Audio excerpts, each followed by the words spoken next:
Hey everyone, welcome back. This is Jen and you're watching BPD Woman.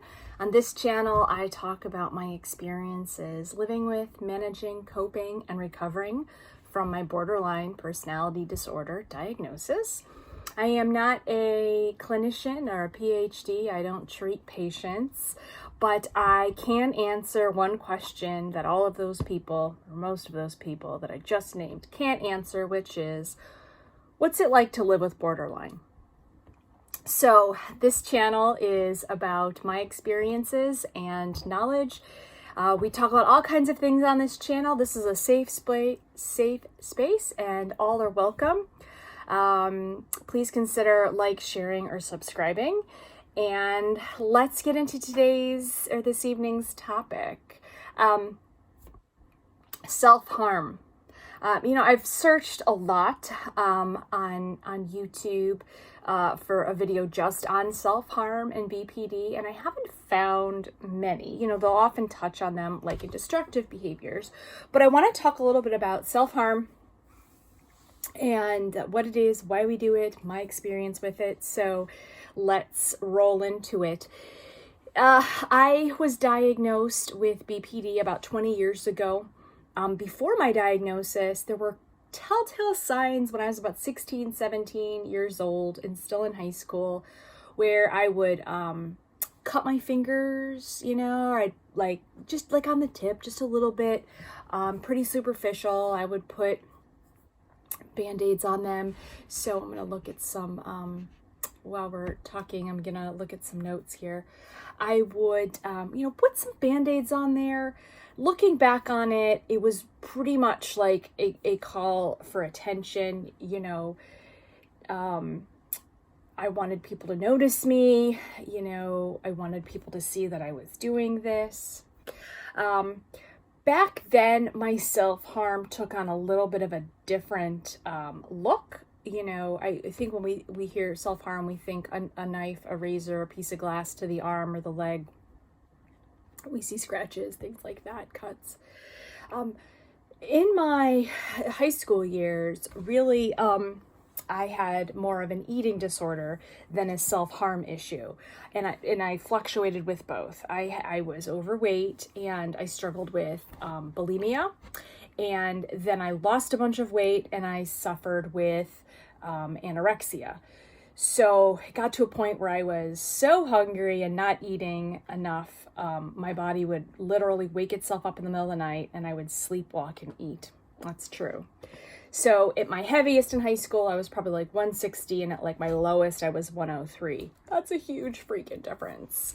And I remember when some of my teachers made comments like, you're looking a little thin, that looks too thin, and kind of being a little bit elated that someone noticed. So what does that mean? Well, it means that we're looking for a way to tell people we're hurting, and we want to relieve the pain of hurt. And oftentimes, most of us will not hurt other people. So the next closest punching bag is ourselves. Before I was diagnosed with BPD, I was engaging in a lot of cutting kinds of behaviors. Mostly it was with glass. I would get in an argument with my boyfriend. Now I'm about 19, 20, 21 years old. Just around the time that I got diagnosed, when I was about 21. And I was cutting my arm pretty superficially. My left arm was my favorite place to go. And I got to tell you that, people would try to explain it to me. Therapists would try to explain why I was self-harming. And honestly, it felt euphoric after I self-harmed. If my arm was bleeding, that felt good. It was like a relief, you're just revving. And then it's like the pin in the balloon that's expanded too far. It's like a deflation elation. And I would often argue with my boyfriend, and then in these heightened emotional Ferris wheels when I didn't know what was going on. I didn't have any coping skills. I didn't know anything about BPD, DBT, nothing. I just knew that I was out of control, I would often find that I was cutting right after one of these upsetting events. So I would use, the overall thing here for me was that I used cutting as a way to feel relief. But other times I would use it to show my shame to others, or I would use it, I think now in retrospect, I would use it as a tool of manipulation, right? Like, I'll cut myself, I'll fucking do it, I'll do it. But primarily I cut because it was a sense of relief, and it stopped this emotional, what I now know is the emotional Ferris wheel. What is the emotional Ferris wheel? You get on one kind of inciting event, your emotional baseline gets revved up, something else happens, you get into another argument, and it just keeps cycling. And it's hard to get off, and there's a lot of shame, guilt, misunderstanding about what's going on with your emotions, what's going on in your brain, and you're just like, help, like, what is happening to me? And the way that I dealt with that back then was to cut my arm. I didn't want other people to see it. I covered up my arm. Like, even if I lived in South Carolina at the time, on the border of Georgia. So it was hot, and I was wearing long sleeve shirts. There was a time when I went too far with my cutting. I cut so deep into my arm that I needed about 12 stitches. And that's when I got really scared. My boyfriend was walking out the door that day. We had had an argument, and he was going somewhere. He had an appointment to something. And I didn't want him to go, and I was feeling a lot of shame. I didn't want him to leave the apartment, leaving us both in that state that we had been in, this arguing and contentious state.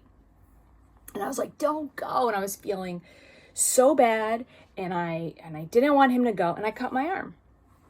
And I wanted him to see how much I hated myself,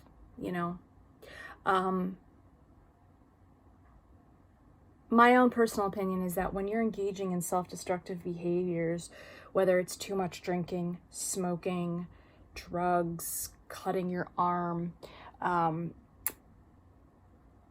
it's self-hatred is what it is. I hated myself. I didn't like who I was. I didn't like what I did. I didn't like how I treated people. There's a lot of guilt in cutting, but it also felt like a relief, and maybe that's part of I felt like I was punishing myself. Perhaps it's a tactic that, you can't hurt me, only I can hurt me. So once I needed to go to the hospital, well, now I had to explain to a bunch of people why I had these deep cut on my arm and why I needed stitches, why I was going to have to miss work. And so my boyfriend and I, devised some lie that we told to the hospital staff that, we were moving a bed and the slat slipped and it cut my arm. They bought it.